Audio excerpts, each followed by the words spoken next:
चलेगी नहीं चलेगी, नहीं चलेगी, नहीं चलेगी। चाहूंगी कि आप लोग जाफरान कलर डालो या ब्लैक कलर डालो, मेरे को कोई एतराज, हम सबको कोई एतराज नहीं है। हमारा हक जो है, हमारा बुर्का पहनने का है, जो हिजाब पहनने का है, आप उसको नहीं रोक सकते, क्योंकि बाबा साहब अम्बेडकर ने जो संविधान बनाया है उसमें हर एक को हक है, अपनी आज़ादी का हक है, जो चाहे पहन सकते हैं। आप देखिए कॉन्वेंट में, देखिए आप जो बच्चा पैंट पहनना चाहते हैं, ये लोग का तो कल्चर है, क्रिश्चियंस है वो लोग, उन लोगों का कल्चर है स्कर्ट्स पहनने का। अगर मुस्लिम बच्चे ये चाहते हैं कि शलवार या पैंट पहन के जाना चाहते तो वो लोग अलाउ करते हैं कॉन्वेंट में भी। तो ये तो हिजाब रोकने का कोई वो नहीं है। अगर इसी तरह स्टूडेंट्स को रोका गया, क्योंकि कुछ कॉलेजेस में एग्जाम्स भी है, तो 8 तारीख को कोर्ट में इसका जजमेंट है। उसके बाद इंशाल्लाह ताला हम कोई उम्मीद है पूरी कि हमारे हक में आएगा वो। अगर नहीं है बोले तो हम जो यहाँ पे जमा हुए हैं पूरे रोडों पे निकलेंगे, हम लोग रोडों पे निकल के हम लोग स्ट्राइक करेंगे, और जहाँ तक हम जो है इंशाल्लाह ताला ये जगह हम जीतेंगे। घर के कॉन्स्टिट्यूशन एक ऐसा कॉन्स्टिट्यूशन है जहाँ पर 70 साल से पहले ही एक राइट्स, रूल्स, प्रिंसिपल्स, रेगुलेशंस लिखे गए हुए हैं। हिजाब 70 साल पहले से ही हिजाब पहनकर कॉलेज में आना है, अलाउड है। ये सैफरॉन एक साजिश है आरएसएस की, बीजेपी की, क्योंकि मुसलमान को इस्लामिक फोबिया बताया जा रहा है, मुसलमान लड़कियों को टारगेट किया जा रहा है, ताकि वो फ्यूचर में जितना तेजी से वो बढ़ रहे हैं उन्हें फ्यूचर में कमजोर करने के लिए उन्हें ये साजिश की जा रही है। कॉन्स्टिट्यूशन तो कभी ऐसा कह ही नहीं सकता कि इनको राइट्स है, इनको राइट्स नहीं है। अगर कॉन्स्टिट्यूशन में लिखना था तो अंबेडकर पहले ही लिख देना कि हिजाब पहनकर आना है, सैफरॉन कलर का पट्टा पहनकर आना है। ये क्यों नहीं था? उन लोगों को क्या अभी याद आया कि सैफरॉन कलर का पट्टा 4 दिन पहले निकला है?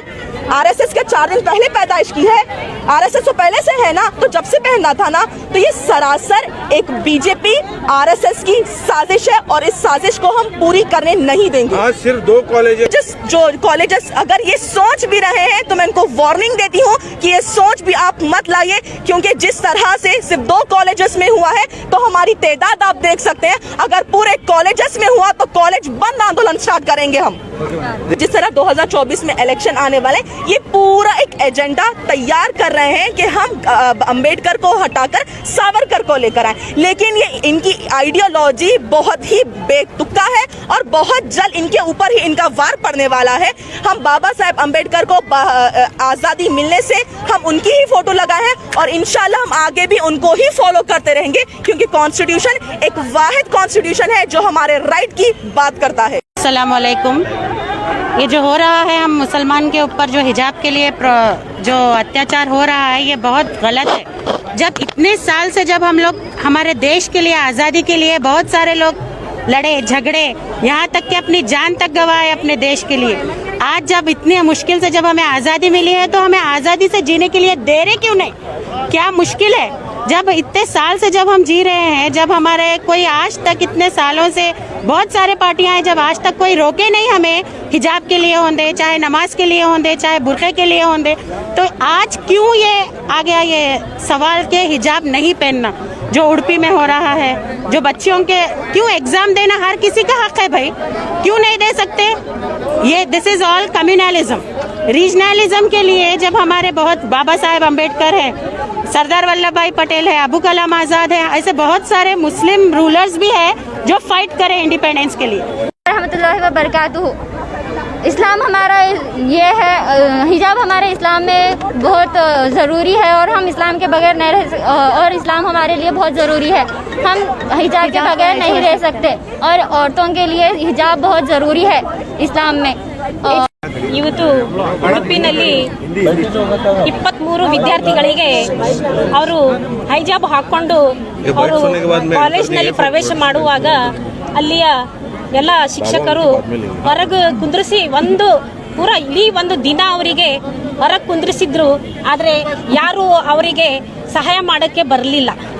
ಇದು ನಮ್ಮ ಒಂದು ಭಾರತ ದೇಶ, ಒಂದು ನಮ್ಮ ಡಾಕ್ಟರ್ ಬಾಬಾ ಸಾಹೇಬ್ ಅಂಬೇಡ್ಕರ್ ಅವರು ಸಂವಿಧಾನ ರಚಿಸಿದ ಎಲ್ಲರಿಗೆ ಸಮಾನತೆ ಮಾಡಿರುವಂಥ ನಮ್ಮ ಇದು ದೇಶದ ನಮ್ಮ ಕಲ್ಚರ್, ನಮ್ಮ ಸಂಸ್ಕೃತಿ, ಇಂಥ ನಮ್ಮ ದೇಶದಲ್ಲಿ ಇವತ್ತು 60 ವರ್ಷದಲ್ಲಿ ಯಾವಾಗಲೂ ಇಂಥ ಪರಿಸ್ಥಿತಿ ಬರಲಿಲ್ಲ. ಆದರೆ ಈಗ ಯಾಕೆ? ನಾನು ಒಂದು ಹಿಂದೂ ಮಹಿಳೆ, ಈಗ ನಾಳೆ ನಾನು ಮಹಾನಗರ ಪಾಲಿಕೆ ಸದಸ್ಯ ನನ್ನ ಬಂಜಾರ ಕಾಸ್ಟ್ಯೂಮ್ ಹಾಕೊಂಡು ನಾನು ನನ್ನ GB ಮೀಟಿಂಗ್ ನಲ್ಲಿ ನಾನು ಉಡುಗೊರೆ ಹಾಕೊಂಡು ಹೋಗಿದ್ರೆ ನನಗೆ ತಡಿತೀರಾ ಅಲ್ಲಿ ನೀವು? ಇಂಥವೇ ಎಲ್ಲ ನಾವು ಸಣ್ಣ ಚಿಕ್ಕ ಪುಟ್ಟಕ್ಕೆ ನಾವು ಯುವತಿ ನಾವು ಎಲ್ಲ ಇಂಥ ಎಲ್ಲ ನಿಂದಿಸ್ಬೇಕು. ನಾನು ಒಂದು ಹಿಂದೂ ಮಹಿಳೆ, ನನ್ನ ಸಿಂಧೂರ್ ಹಾಕೊಂಡು ನನ್ನ ಕಾಲಿನಲ್ಲಿ ಒಂದು ನನ್ನ ಕಾಲು ಉಂಗ್ರೆ ಹಾಕೊಂಡು ನಾನು ಅಲ್ಲಿ ಮೀಟಿಂಗ್ ನಲ್ಲಿ ಹೋಗ್ತೇನೆ. ಆದ್ರೆ ನೀವೆಲ್ಲ ತಾವು ನನಗೆ ಅಲ್ಲಿ ತಡೆ ಮಾಡ್ತೀರಾ?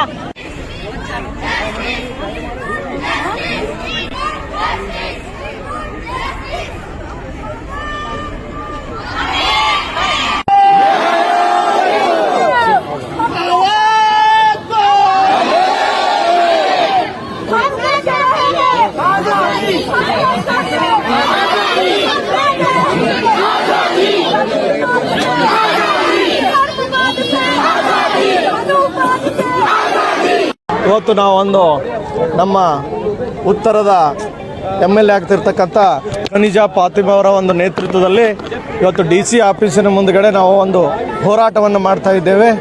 ಇವತ್ತು BJP ಸರ್ಕಾರ, ಕೇಂದ್ರದಲ್ಲಿರ್ತಕ್ಕಂಥ ಸರ್ಕಾರ ಎಲ್ಲ ಧರ್ಮೀಯರ, ಎಲ್ಲ ಜನರ ಒಂದು ಹಕ್ಕು, ಎಲ್ಲ ನಾಗರಿಕರ ಹಕ್ಕು ಬಾಧ್ಯತೆಗಳನ್ನು ಕಾಪಾಡತಕ್ಕಂಥ ಜವಾಬ್ದಾರಿ ಆ ಸರ್ಕಾರಕ್ಕಿದೆ. ಇವತ್ತು ಏನು ಮಾಡ್ತಾ ಇದೆ ಅಂದರೆ ಅವರ ಒಂದು ಸಂಪ್ರದಾಯವನ್ನು ಕೆಣಕ್ತಕ್ಕಂಥ ಆ ಧಾರ್ಮಿಕ ಒಂದು ಹಕ್ಕನ್ನು, ಅವರ ಒಂದು ಧಾರ್ಮಿಕ ಸ್ವಾತಂತ್ರ್ಯಕ್ಕೆ ಒಂದು ಚ್ಯುತಿ ಬರ್ತಕ್ಕಂಥ ಕೆಲಸವನ್ನು ಇವತ್ತು ಕೇಂದ್ರ ಸರ್ಕಾರ ಮತ್ತು ರಾಜ್ಯ ಸರ್ಕಾರಗಳು ಮಾಡ್ತಾ ಇದೆ. ಸಂವಿಧಾನ 14 ಮತ್ತು 25 ಪ್ರಕಾರ ಪ್ರತಿಯೊಬ್ಬ ವ್ಯಕ್ತಿ ಕೂಡ ತನ್ನ ಒಂದು ತನ್ನ ಇಷ್ಟ ಬಂದ ಧರ್ಮವನ್ನು ಆಚರಣೆ ಮಾಡುವುದು, ತನ್ನ ಇಷ್ಟ ಬಂದಂಥ ಉಡುಪುಗಳನ್ನು ಉಡುವತಕ್ಕಂಥ ಹಕ್ಕು, ತನ್ನ ಹಕ್ಕಿಗೆ ಚ್ಯುತಿ ಬಂದಾಗ ಹೋರಾಟವನ್ನು ಮಾಡ್ತಕ್ಕಂಥ ಒಂದು ताकतನ್ನು ಕೂಡ ಇವತ್ತು ನಮ್ಮ ಸಂವಿಧಾನ ಕೊಟ್ಟಿದೆ. और ये एहतजाज करने का मकसद ये है कि जिस तरीके से उडुपी शहर का जो कुंदापुर में जिस तरीके से हमारे मुस्लिम बहनों पर जो हिजाब को लेकर जिस अंदाज से उन लोग ने उन बच्चियों पर जो रोक लगाई है, उस रोक को खिलाफ हम लोग यहाँ पर एहतजाज कर रहे हैं, क्योंकि हमारा हक बनता है कि जिस तरीके से इस भारत का जो संविधान है, उस भारत का संविधान आर्टिकल 14 में हमारे हक के लिए लड़ने के लिए और हमारे हक के लिए आवाज़ उठाने के लिए आर्टिकल 14 हमको इजाज़त देता है। और उसी तरीके से आर्टिकल 25 में जो है वहाँ पर इस भारत में जितने भी रिलीजियस हैं, उन तमाम रिलीजियसों के मुताबिक चलने का हमको हक हमारे इस देश का संविधान डॉक्टर बाबा साहेब अम्बेडकर ने हमको दिया है। बीजेपी का कर्नाटका में फेल्यूर को छुपाने के लिए कर्नाटका के एटमॉस्फियर को कम्युनलाइज किया जा रहा है, पोलराइज किया जा रहा है, पॉलिटिसाइज किया जा रहा है, ये सिर्फ अपने कमज़ोरियों को, फेल्यूर को छुपाने के लिए। मगर कर्नाटका की अवाम जनता ये समझ चुकी है कि ये बीजेपी जो पिछले कई दिनों से उडुपी में, चिकमंगलुरु में, शिमोगा में एक जगह ये नारा देती है कि बेटी पढ़ाओ बेटी बचाओ, और दूसरी जगह जब बेटी पढ़ने के लिए जाती है तो उसे गेट पर रोककर उसे जलील किया जाता है, मेंटली टॉर्चर किया जाता है, हरास किया जाता है और वार्न किया जाता है कि तुम्हें एग्जाम में अपीयर होने नहीं देंगे, तुम्हारे ऊपर FIR करेंगे। ये बेटी पढ़ाने का स्लोगन है। मगर उनसे कहना चाहता हूँ कि वो बेटी पढ़ेंगी भी, बढ़ेंगी भी और तुम्हें पढ़ाएंगी भी। आने वाले दिनों में हम यहाँ से गुलबर्गा से आज मोहतरमा कनीज़ फातिमा साहिबा MLA गुलबर्गा नॉर्थ ने गुलबर्गा से एक मैसेज दिया है कि सिर्फ उडुपी, चिकमंगलुरु, शिमोगा में वो लड़कियां जो लड़ रही हैं हिजाब के लिए, वो सिर्फ अकेले नहीं हैं, तन्हा नहीं है। गुलबर्गा नॉर्थ की MLA उनके साथ है, कांग्रेस पार्टी के CLP लीडर सिद्धरामैया साहब उनके साथ है। इस मसले को आज एक प्रोटेस्ट से ख़त्म नहीं किया जाएगा, बल्कि इसे असेंबली में भी उठाया जाएगा और BJP की ये घिनौनी हरकत को पब्लिक के सामने एक्सपोज किया जाएगा।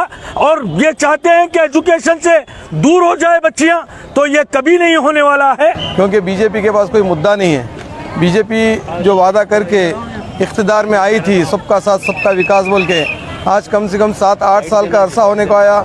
वो लोग जो है ना कोई विकास की बात करें, ना कोई डेवलपमेंट्स की बात करें, ना तमाम अक़वाम को साथ लेकर चलने की बात की है। क्योंकि जो भी गवर्नमेंट होती है वो तमाम अवाम के लिए होती है, मखसूस फ़िरक़े के लिए नहीं होती। क्योंकि डेमोक्रेसी है, डेमोक्रेसी में तमाम लोगों के हुकूक़ हैं, तमाम मज़हब के लोगों के हुकूक़ हैं, तमाम मज़ाहिब के लोगों को अपने अपने मज़हब पर चलने की आज़ादी है। इसमें कॉलेजेस में या पर्टिकुलर जगहों पर इस तरीके से अपने खुद साख्ता ऑर्डर्स को मुनसब करना, ऑर्डर को जो है ना इम्प्लीमेंट करना, ये टोटली तौर पे गैर जमहूरी तरीका है। ये हमारा राइट्स है।